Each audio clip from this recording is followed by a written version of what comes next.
Disarankan kepada kalian untuk membaca surah-surah Al-Quran bagi tujuan perlindungan diri sebelum kita memulakan kisah seram alam jin. ولكل وجهة هو موليها فاستبقوا الخيرات أينما تكونوا يأت بكم الله جميعا إن الله على كل شيء قدير. Assalamualaikum warahmatullahi wabarakatuh dan salam sejahtera. Terima kasih kepada kalian yang menonton. Mohon kalian subscribe, like dan share kepada umum seramai yang mungkin supaya kisah-kisah yang disampaikan membawa manfaat dan pengajaran kepada saudara-saudara kita yang lainnya, insya-Allah. Kisah kali ini adalah dari pengalaman aku sendiri dan juga pengalaman kawan-kawan yang serumah sewa dengan aku. Perkongsian ni adalah kisah benar ya, kisah benar, bukan main-main, tapi masih ingat lagi 100% dalam inbox kepala otak aku ni. Dan yang paling penting, ianya adalah salah satu pengalaman dan cukup seram, ngeri bagi aku sendiri. Kalian kena tonton sampai habis, memang tak rugi. Kalau kalian rasa kecor tu bermaksud macam agak takut lah, jadi aku sarankan ya, aku nasihatkan, minta tolong kalian delay tontonan pada kali ini pada siang hari keesokannya. Jangan tonton pada waktu malam, takut terbawa-bawa. Pengalaman kali ini memang cukup seram, cukup mengeri bagi aku dan juga kawan-kawan yang serumah sewa dengan aku. Tanpa membuang masa, kita lanjutkan dalam kisah seram kali ini yang bertajuk Rumah Sewa Berhantu di Politeknik Ungku Omar, Ipoh.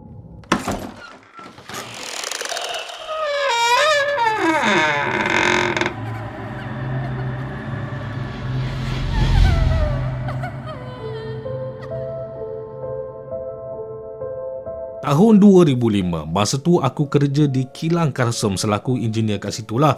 Walaupun aku mampu nak sewa rumah seorang-seorang, tapi aku lebih gemar duduk sewa dengan kawan-kawan aku yang lainnya.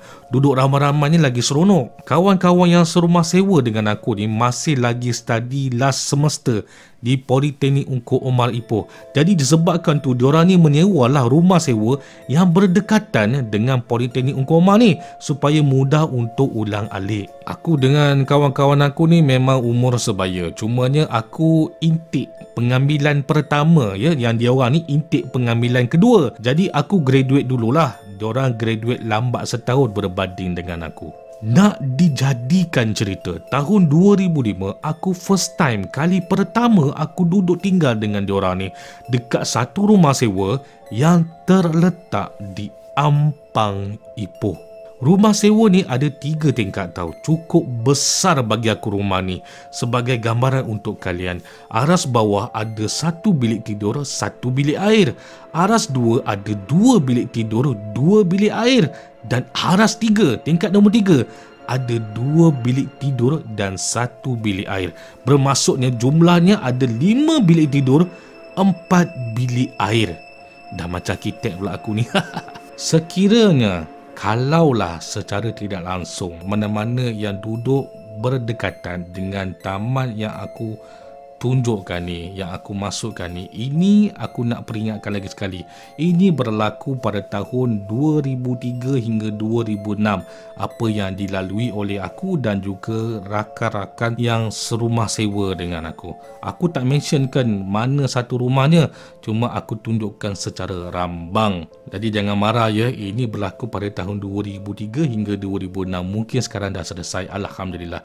Alhamdulillah sangat-sangat ya. Disebabkan aku tak tahu sejarah rumah sewa ni, disebabkan orang barulah katakan, so memang first time, first impression aku, tanggapan aku pada rumah ni memang clean and clear, memang tak fikir hantu pun. Pada satu malam tu, ini memang clear, aku ingat lagi tahu, walaupun dah 16 tahun yang dulu, tapi aku masih ingat lagi mimpi tu memang aku ingat lagi. Okay, dengar dulu ya pasal mimpi aku ni, sebab inilah permulaannya aku tahu rumah tu rupanya berhantu. Dengar dulu berkaitan dengan mimpi aku ni. Malam tu aku mimpi aku dengan kawan-kawan aku ni adalah lebih kurang 4-5 orang macam tu. Dalam mimpi tu kami sedang lepak-lepak minum makan malam dekat restoran yang berdekatan je dengan rumah sewa ni. Melepak dekat open table dekat parking luar kedai tu. Kedai tu namanya Restoran Rahman. Memang wujud restoran tu. Memang dekat sangat-sangat, jalan kaki je selang beberapa rumah daripada rumah sewa sampailah ke kedai tu. Dalam mimpi tu sedang minum dan makan malam, huha-huha, sembang-sembang semua. Tiba-tiba kawan aku yang dalam satu meja ni semua berdiri tau. Aku ni masih duduk lagi seorang-seorang. Diorang ni yang daripada duduk terus berdiri. Kemudian diorang lari ke arah tengah jalan raya di depan kedai tu.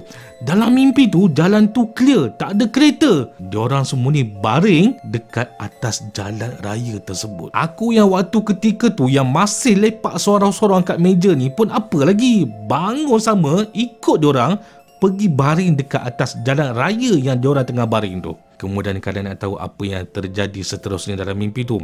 Selepas tu, dalam mimpi tu sedang aku baring atas jalan raya sambil pejamkan mata. Tiba-tiba ada suara bisik dekat telinga aku dengan panggil nama penuh aku sambil cakap. Untuk pengetahuan kalian semua, nama penuh tu termasuk bin tau. Dia bukan panggil nama samaran aku, janggut ke apa, bukan. Nama penuh aku dengan bin sekali. Sebagai contoh ya, sebagai contoh aku pakai nama aku sekian bin sekian ya. Sebagai contoh, apa tahu dia cakap apa tahu? Sekian bin sekian, ada hantu dekat belakang kamu. Oh ya Allah, aku meremang lagi ni, Beb. Aku meremang lagi. Bila aku ingatkan balik, aku meremang lagi. Memang kuasa ya Allah Akbar. Tak tahu nak cakap apa. Bayangkan kalian semua, dalam mimpi tu aku tengah baring sambil pejam mata. Tiba-tiba ada suara sebut nama penuh aku. Kemudian dia boleh bisik, sekian bin sekian, ada hantu belakang kamu. Bukan tu je masalahnya, bukan tu sahaja, tak berhenti setakat tu. Masalahnya selesai je benda tu cakap ada hantu belakang kamu, tiba pula ada benda berbisik di telinga yang sama aku ni dengan percakapan sesuatu. Percakapan bisikan tu seolah-olah macam nak berbisik, nak cakap, nak sampaikan sesuatu padaku. Tapi aku ni masa je dengar bisikan tu, aku teruskan baca surah ayat Al-Kursi. Dalam mimpi tu aku baca surah ayat Al-Kursi. Memang aku baca. Jadi disebabkan aku baca dengan kuat, so secara tidak langsung benda yang berbisik dekat telinga aku ni pun jadi kurang peka. Jadi aku memang tak dapat tangkap lah apa yang dikatakan bisikan tu. Dia macam apa tau, bisikan tu macam aku tak boleh nak kata, tapi apa yang aku boleh ingat balik, lebih kurang macam mantra ke, lebih kurang macam tu lah. Aku tak faham lah, tapi lebih kurang macam tu bunyinya. Kalian semua yang aku hormati, okey, ini poin penting ya. Ini poin penting. Fahamkan dan bayangkan betul-betul. Aku nak kalian bayangkan ya.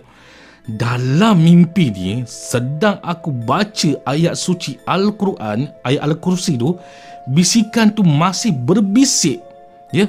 Bisikan tu masih berbisik dan mulut aku ni masih lagi membaca surah ayat Al-Kursi. Tiba-tiba dalam aku pejamkan mata tu, aku dapat lihat ada cahaya yang menyuluh mataku. Aku masih lagi dalam bacaan kursi tau, masih lagi membaca tak habis tau.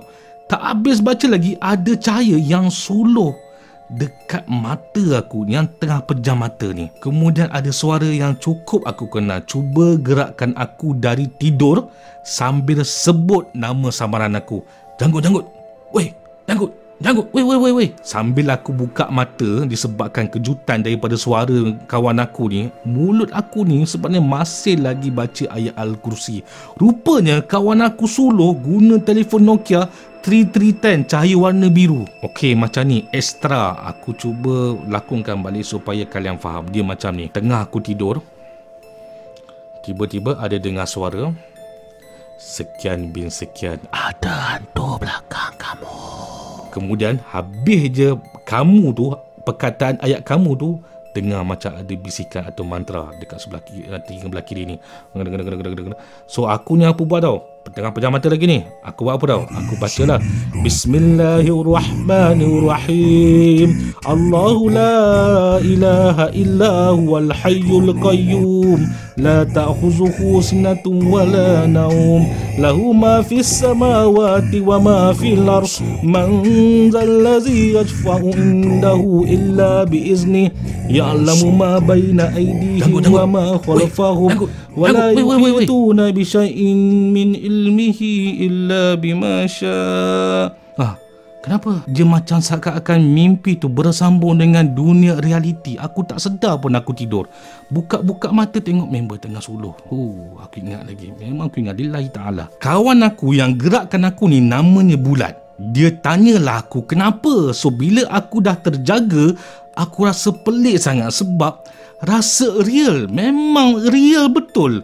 Jadi aku bagi tahulah dekat dia kan. Aku bagi tahu kat dia sebab aku masa tu pun tergamam. Aku cakap dengan dia, Bulat, tak ada apa.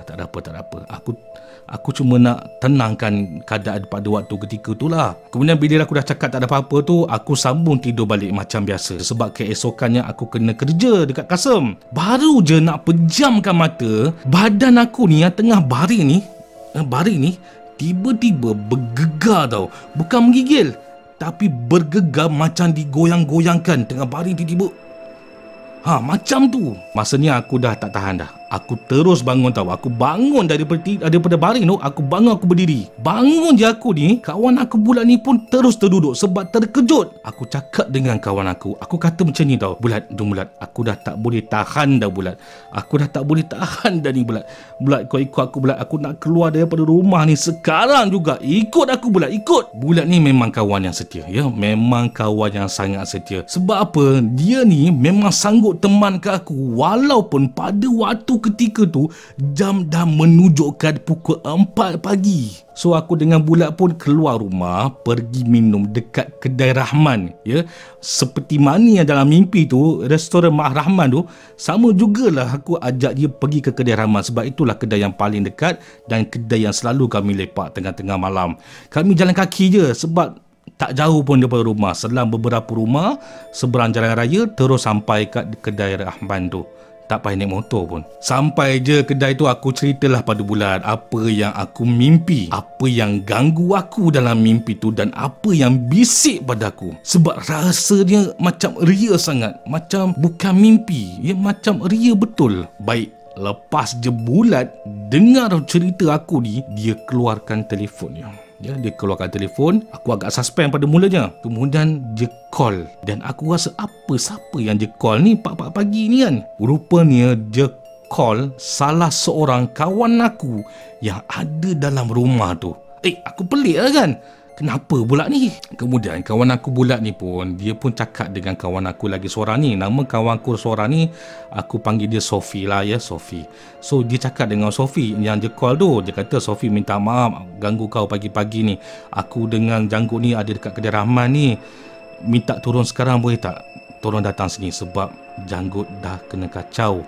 Urgent sangat-sangat katanya. Tak lama, dalam 5-10 minit kawan aku yang seorang ni nama Sophie ni datang ke kedai Rahman. Sebab tak jauh dekat kan. Sampai je Sophie dekat kedai Rahman ni, dia tanyalah aku, Janggut, kamu kena kacau ke? So aku cakap lah dengan dia, ya, memang aku kena kacau Sophie. Kemudian dia ajak aku balik. Aku ni menggeletar tau badan aku bila dia ajak aku balik. Masih menggeletar, menggigil. Aku pun tak tahu kenapa sampai begitu tahapnya aku menggigil. Sophie ni kata dekat aku, Janggut, semangat kamu ni dah kena tutup tau. Jadi Sophie ni ajarlah aku zikir untuk kuatkan balik semangat aku. Sophie ni, buat pengetahuan kalian semua, dia ni memang di antara orang yang sangat alim. Satu-satunya alim di rumah tu. Dan juga salah satu orang yang alim yang aku pernah jumpa di Politeknik Ungkur Omar selama 3-4 tahun macam tu. Bukan aku tak tahu zikir, Masya Allah, Masya Allah. Aku tahulah zikir tu, semua orang tahu basic zikir tu, semua orang tahu. Tapi dia ajar zikir dengan cara yang betul supaya kita ni, hati kita ni terima secara terus zikir tu melekat kat dalam hati kita ni. Lebih melekat berbanding hanya melafaz sahaja-saja macam tu. Okey, aku maklumkan di sini untuk perkongsiannya sekadar perkongsian saja. Zikirnya macam biasa ya, zikirnya macam biasa.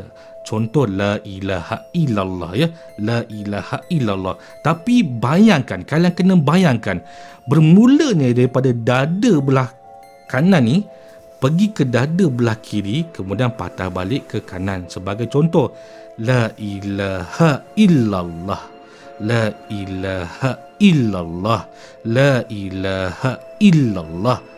Seperti tu. Dia ajar aku zikir tu sampai habis 1000 kali bacaan zikir tu, ambil masa dalam lebih kurang sejam macam tu. Aku rasa memang lama tau pada waktu tu. Sampai apa tau?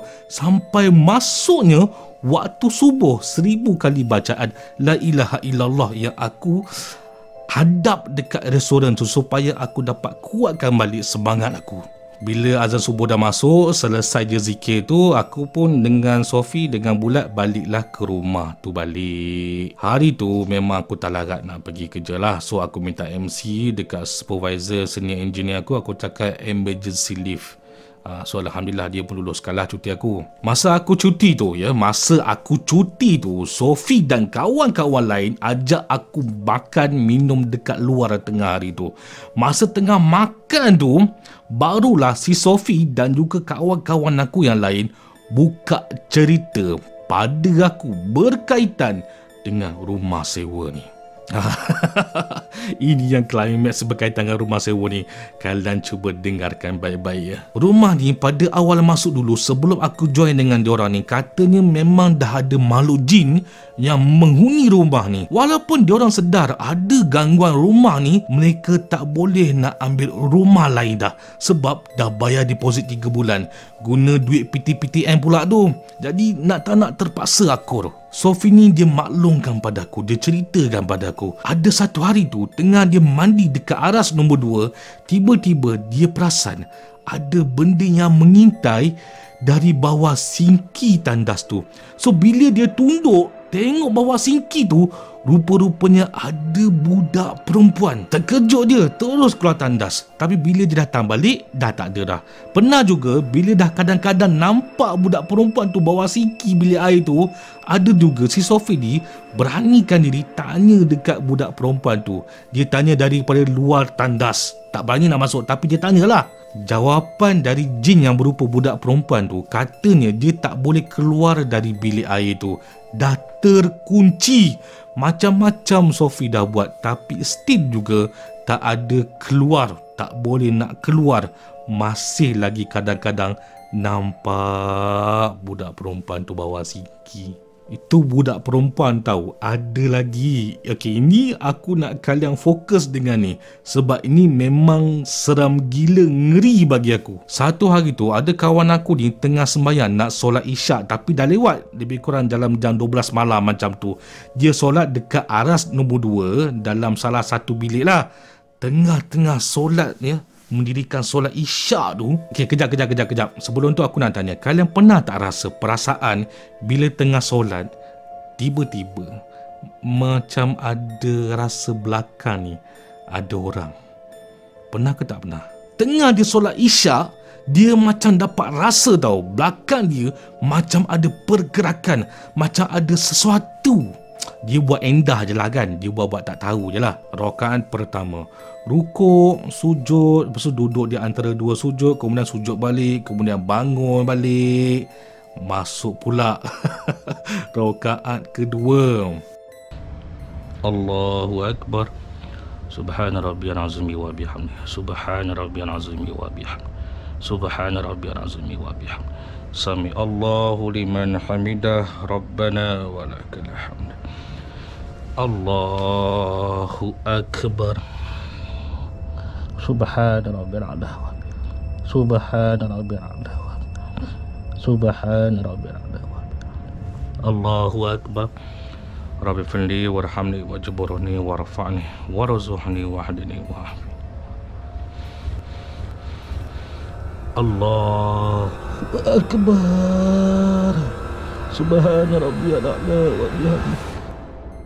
Jadi kalian semua sedang solat masuk rakaat kedua ni, tengah sujud ni, tiba-tiba dia nampak kepala dalam posisi yang sedang tengok kita dari celah kangkang. Ya Allah, ya Allah. Masa aku dengar cerita ni, ya Allahu Akbar, aku tak tahu nak gambarkan perasaan aku. Memang terkejut. Gila, seram, memang seram. Kawan aku ni masa nampak tu, dia putuskan solat dia ke atau tidak? Tak.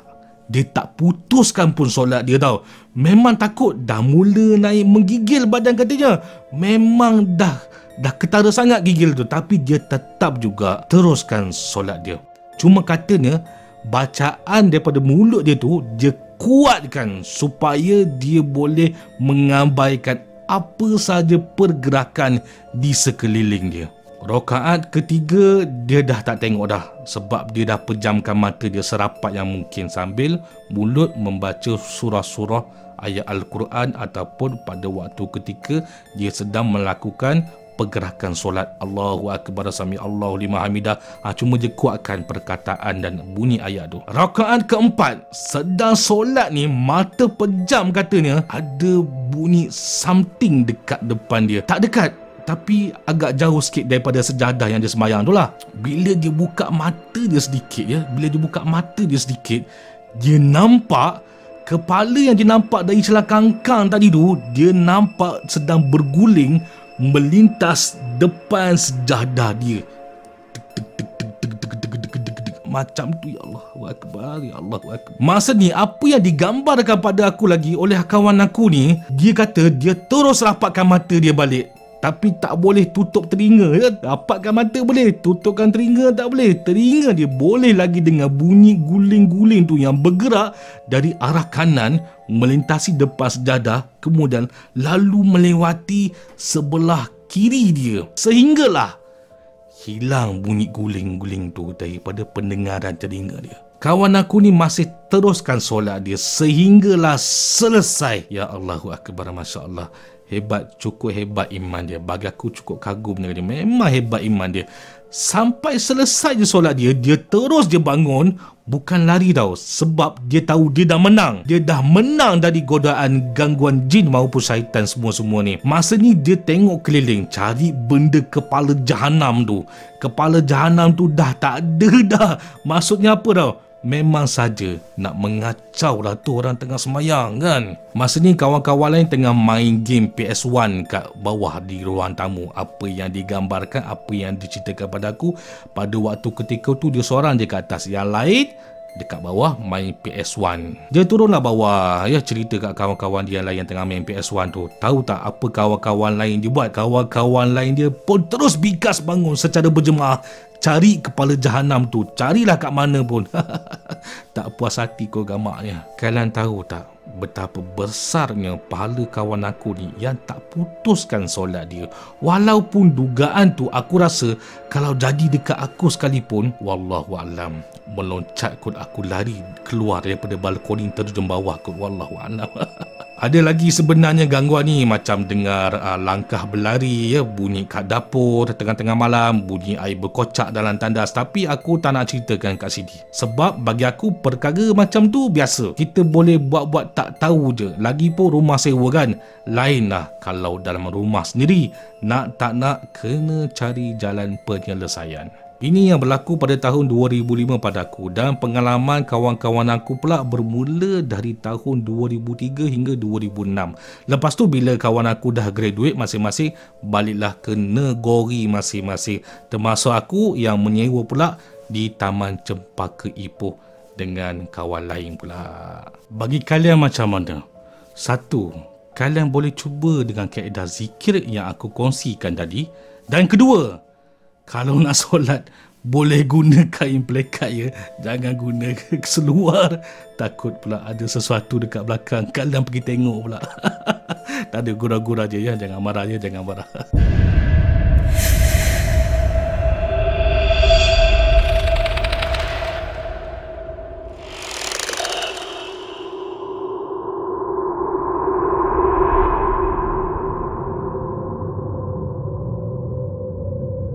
Banyak lagi kisah seram rumah sewa di kawasan Ipoh ni. Memang banyak lagi input yang aku ada. Cuma aku ketengahkan dulu input kisah seram rumah sewa di area Ipoh yang dialami oleh aku dan kenalan-kenalan rapat aku dulu. Dan yang lain-lain tu nantilah aku ketengahkan di kemudian hari, insyaAllah ya. InsyaAllah. Sedikit amaran dan nasihat dari aku kepada kalian semua, terutama kepada pelajar-pelajar, tak kisahlah institusi kerajaan ke swastanya.